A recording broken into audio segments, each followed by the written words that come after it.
안녕하세요.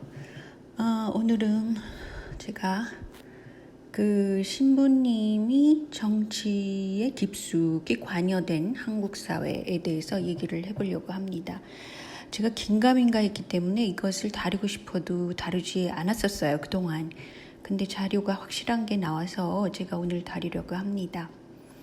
일단 8월 23일 얼마 안 됐잖아요. 근데 이제 전광훈 목사가 이제 갑자기 개신교의 아이콘으로 등장했는데, 황창현 신부님이라고 이 사람이 말을 잘하고 뭐 또 유명세를 달린 적이 있죠. 이 사람이 주일 미사 강론으로 전광훈과 코로나19 그래가지고 완전히 몰입해가지고 코로나19가 재발발한 것은 전광훈 때문이다. 뭐 이런 식으로 아주 강조를 하고 있었어요.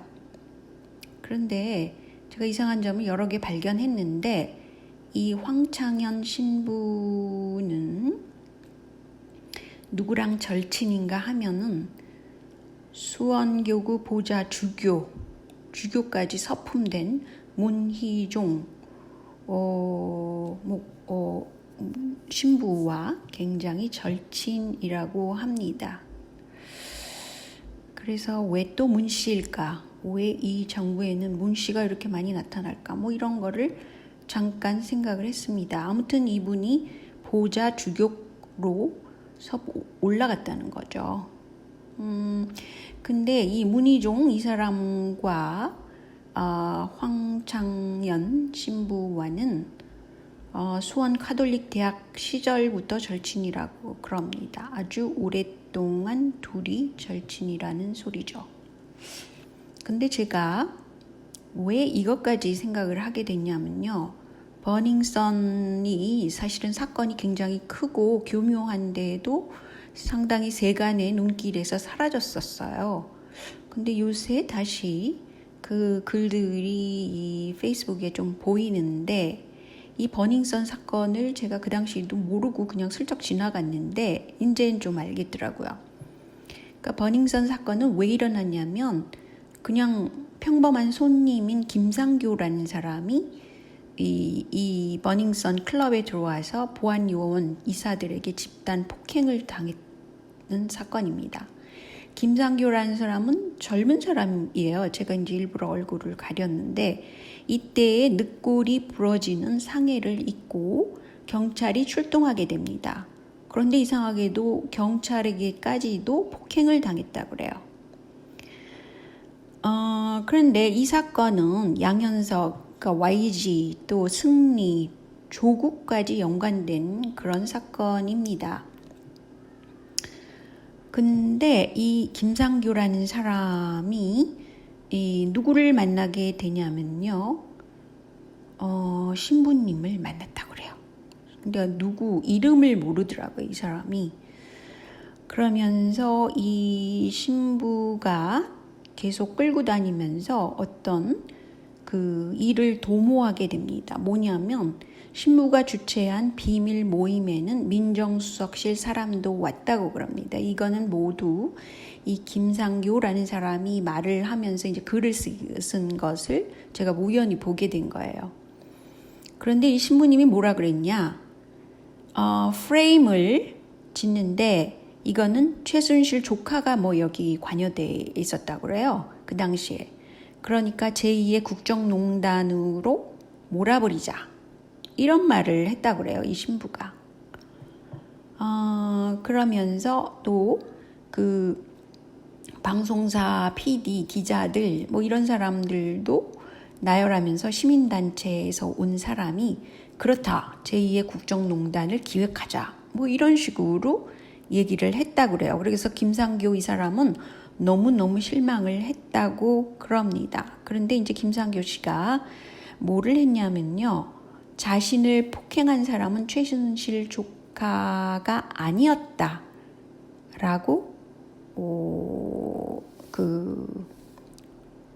그렇게 확실히 말을 했다고 그래요. 그래서 이 사건은 억지로 제2의 국정농단으로 끌고 가려던 이 사건인데, 이것이 이제 사그라진 거죠.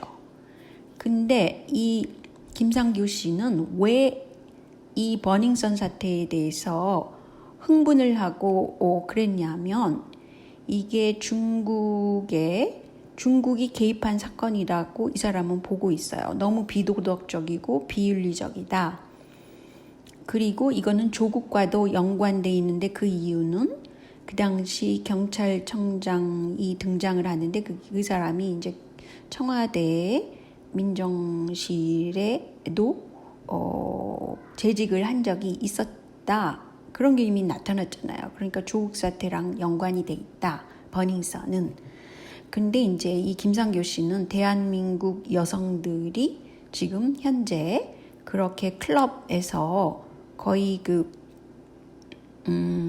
중국과 얽혀가지고 그 인간적인 대우도 못 받고 하나의 팔려가는 스타일로 돼 있다. 이걸 가만두면 안 된다라고 이제 흥분을 한 거죠. 그런데 어느 정도는 아시는 부분이 많이 있잖아요. 근데 이 김상교 씨가 뭐 윤지호랑 함께 내불 고발자라는 모임에 초대당하고 이랬다고 그럽니다. 그래서 피해자들이 모였다라고 그래가지고 굉장히 그런 쪽으로 자기네 사람으로 만들려고 막 노력을 했겠죠. 근데 이 사람의 얘기는 이 버닝썬은 잘 알다시피 집단 성폭행, 마약, 비트코인, 삼합회 이런 것들이 다 연관돼 있다고 그럽니다. 그리고 또한 총승리라는 사람은 처벌받지 않은 상태에 군대로 빼주고 그리고 윤총경이라는 사람도 4월 총선이 끝나고 곧바로 석방이 되었다고 하죠. 그래서 이것은 보통 사건이 아니라는 거죠. 게다가 중국 자본이 여기 연관돼 있다고 이 사람은 보고 있는 거예요. 근데 이제 이 사람의 글을 내가 누구한테 보내려고 그러니까 딱 그 인터넷 검열에 걸려가지고 이 빨간 표시 보세요. 이게 이제 글로써 이동되지 못하는 겁니다. 그러니까 현재 뭐 누군가 이렇게 저를 검열을 한 거죠. 그런데 제가 왜 이 사건이 왜 중요한가는 제가 이제 링크로 동영상을 하나 보여드리겠습니다. 지금 공산주의자로 대변되는 막스와 또 시 주석과 또 개신교와의 갈등은 어디서부터 지금 한국에 어떤 형태로 보여지고 있는가가 중요하지 않겠어요? 그래서 왜 그 친중 정부가 개신교를 이렇게 억누르느냐, 그것과 연관이 돼 있다고 보기 때문에 제가 이것을 한 꼭지 올리게 된 겁니다.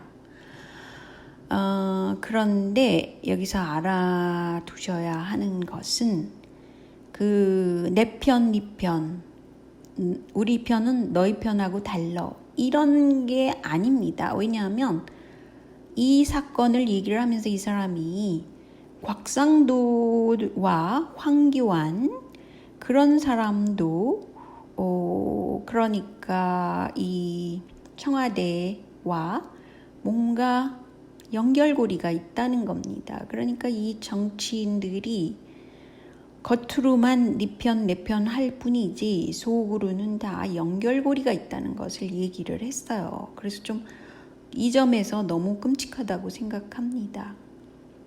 근데 어쨌든 지금 상황이 이러니까 일단 가장 중요한 거는 중간층이 또 현재 일어나는 여러 가지 코로나와 백신의 강제 주입 같은 것을 막기 위해서 한국에서는 적어도 개인 좌우의 문제가 아니라니까요.